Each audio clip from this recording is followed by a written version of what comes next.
Sejam todos muito bem-vindos a mais um Condomínio em Pauta. O assunto de hoje é renegociação de contratos dos condomínios. Vamos falar sobre diversos aspectos dos contratos que existem, que são vários nos condomínios, o que devemos renegociar, de qual forma renegociar, a parte jurídica dessa renegociação. Bom, são muitos assuntos, vem com a gente para esse assunto muito interessante que vocês terão em 2 blocos. E antes, não deixe de se inscrever no nosso canal, curtir, divulgar e disseminar a informação de qualidade que trazemos para vocês. Vamos juntos chegar nos 100 mil inscritos, que é a nossa meta. Os nossos convidados de hoje são 2 síndicos muito qualificados, 2 síndicos 5 estrelas. Regina Prado, muito bem-vinda ao programa novamente, já estava com saudade. Obrigada pelo convite, eu também gosto muito de estar aqui com vocês. E, pela primeira vez no nosso programa, recém-certificado, Gustavo Oliveira. Seja muito bem-vindo ao programa, Gustavo. Ricardo, obrigado pelo convite. Eu fico lisonjeado de estar aqui compartilhando conhecimento. Nós que agradecemos. Regina, vou começar com você. De maneira geral, o que a gente tem que olhar? A gente sabe que eu sei, quem não sabe, a Regina também é advogada, né? De maneira geral, o que a gente tem que olhar nos contratos? Você entrou num condomínio, assumiu um condomínio, e normalmente esse condomínio já tem diversos contratos, né? E nós temos que otimizar os contratos, né? Sim. E a parte da otimização é também uma parte de renegociação. O que podemos e o que devemos olhar prioritariamente para começar esse trabalho? A primeira coisa que a gente costuma olhar é se ele está dentro do mercado, dentro do padrão, né? Os preços, os valores da mão de obra, normalmente você está falando em prestação de serviço. Então você busca essa informação se os outros condomínios, se esse valor de mão de obra está dentro do valor de mercado. Esse é o primeiro ponto. Comparar com outros condomínios no mesmo escopo de prestação de serviço. Exatamente. Esse é o primeiro passo. Legal. Trazer agora para o Gustavo. Fora do ar, nós estávamos batendo um papo e você falou exatamente essa palavra aqui, escopo, né? Definir um escopo, um projeto, uma necessidade, uma parte administrativa que você conhece muito bem. Queria que você também colocasse para a gente inicialmente o que deve ser olhado nessa esfera, nesse aspecto. Certo. A gente tem, o processo ele é continuado. Então a gente tem que começar definindo o que aquele contrato vai atender, saber exatamente qual é a necessidade de negócio que aquele contrato vai atender. E aí fazer isso como? Realmente definindo o escopo daquela contratação. No seguinte sentido, de estabelecer quais necessidades serão atendidas, qual é o tempo de atendimento, quais os indicadores que você vai utilizar para saber se aquele contrato realmente está atendendo a contento. Isso é muito bacana, você colocar as métricas, né, desse contrato, e hoje se fala muito SLA, né? Isso, Service Level Exatamente. Agreement. Queria que você explicasse para o nosso telespectador o que é e como que funciona e como que a gente pode implementar para os contratos condominiais. Sim. A gente vê uma deficiência grande nos condomínios em relação à definição de SLA, e que é uma prática já na iniciativa privada e na administração pública antiga. E a gente tem que saber exatamente o tempo de resposta para cada ação. Então, a gente pode citar um exemplo aí, eu tenho um contrato de manutenção de CFTV. Dá um problema numa câmera, eu tenho que saber qual o tempo que a empresa prestadora de serviço vai chegar até o condomínio para solucionar aquela questão. E se não chegar, eu já tenho que ter amarrado no contrato uma cláusula de penalidade por aquele não cumprimento. Legal, isso é um aspecto bem interessante, não só por conta da penalidade, acho que essa penalidade é o menos importante, porque normalmente não é algo significativo financeiramente, mas é algo que você consegue ir acompanhando e verificando se está sendo bem atendido, se a prestação de serviço está sendo de qualidade. E trazendo para você, Regina, nem sempre a renegociação tem que ser financeira, né? Você pode ter alguns outros tipos de renegociação, você pode, por exemplo, numa prestação de serviço terceirizada de mão de obra, você pode ter uma tecnologia nova implantada, um posto de trabalho de uma maneira diferente. Você tem outros aspectos, você tem que olhar o contrato de maneira macro, né? Como que você enxerga isso? Partindo daquela primeira premissa, né? O que tem no mercado e o que você tem nesse condomínio que você assumiu. Partindo daí, você vai verificar se os postos estão adequados. De repente, você tem um auxiliar de serviços, mas o que precisa ali é um manutencista, né? Hoje em dia, primordialmente, os condomínios precisam de manutencistas.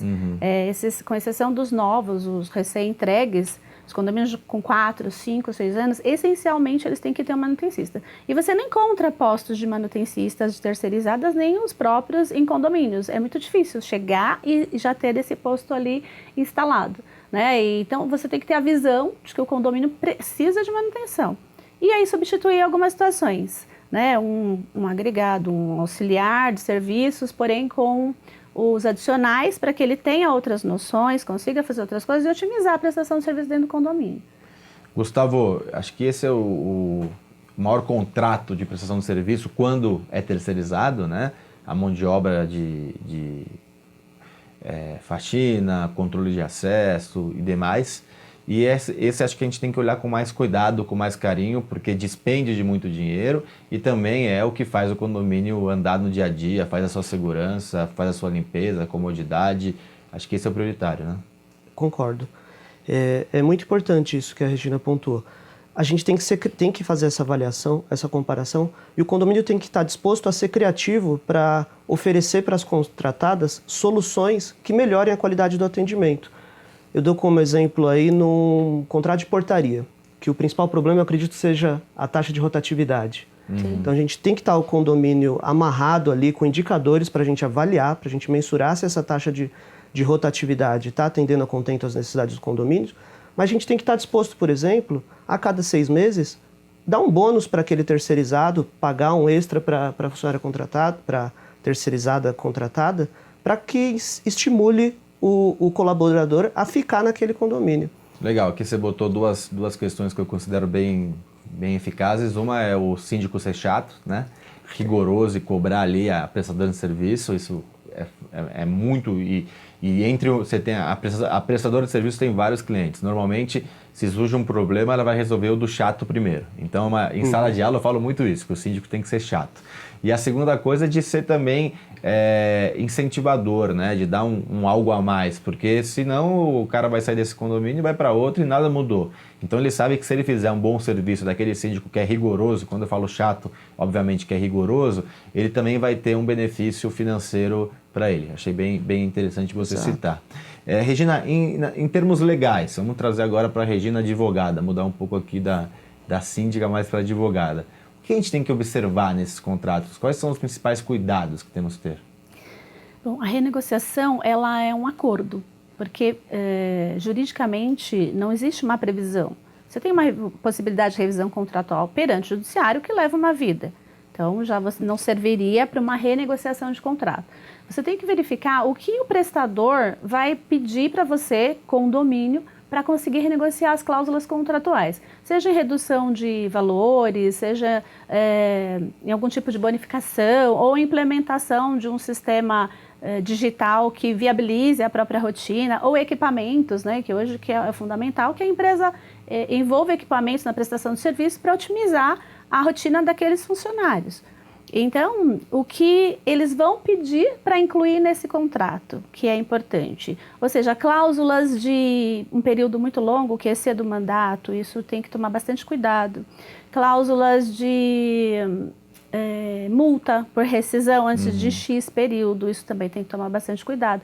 É indicado que os síndicos exijam a cláusula de aviso prévio de um X tempo. Se a empresa investe no condomínio, porque algumas empresas investem no condomínio, para fechar o contrato, ele te dá um monitoramento, ele te dá umas câmeras, ele te dá uma bonificação na nota para que você invista na medida que onde você achar ideal. Então, em troca disso, eles querem algumas garantias. Então, essas garantias têm que ser muito bem pensadas, analisadas, sempre orientadas através do departamento jurídico do condomínio, se é viável ou não, porque senão pode amarrar o condomínio de uma forma desastrosa. Você colocou um ponto muito interessante. Sempre que tiver um contrato, ou sendo assinado pela primeira vez, ou renegociado, é importante você ter um acompanhamento jurídico, porque quem não é advogado especializado na área contratual, tem um pouco pode cair em armadilhas, né? Eu acho que isso é um ponto super importante. Não sei se você concorda, Gustavo, desse ponto de vista? Concordo, sim. Os aspectos jurídicos são de suma importância e o síndico tem que se valer de um especialista para não cair nas ditas armadilhas aí. Eu acrescentaria, ali em paralelo, para mim de equivalente importância, a questão da necessidade de negócio. Então, para que chegue no jurídico, o síndico tem que ter um conhecimento, de preferência avançado, daquela necessidade de negócio que vai ser atendida pelo contrato. Para quê?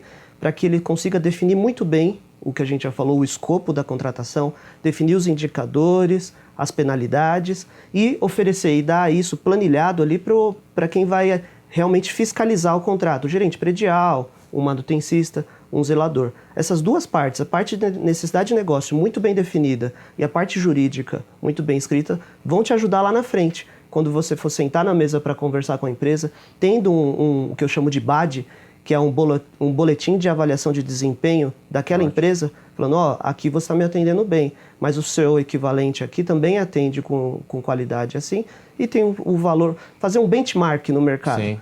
Tem um valor competitivo, vamos ver que a gente consegue conversar. Eu tenho alguns pontos que eu queria falar com vocês no segundo bloco, mas são muito importantes, que é a questão de multa e rescisão, que é a questão de cláusula, que eu ouço muito, cláusula leolina, cláusula abusiva, né? Na questão também de quando não está nessa cláusula, mas a questão ética e moral de eu fazer um contrato que passe da minha esfera, que passe do meu mandato. Então, a possibilidade de a gente chamar uma assembleia para ver se vale a pena receber, talvez, como você citou, essa quantia financeira de incentivo por algum contratual, mas aí amarrar o contrato em mais tempo. Então, eu queria bater esse papo, entrar um pouco na ferida, que é e falar um pouco também de quando a gente pega contratos que são assinados por síndicos não tão honestos, não tão corretos, e a gente acaba recebendo esses contratos, o que pode ser feito. Vocês pensam que é muita coisa, e aí a gente vai botar o dedo na ferida e vocês vão responder para mim isso no segundo bloco. E você que está em casa terá isso e muito mais na sexta-feira. Até lá!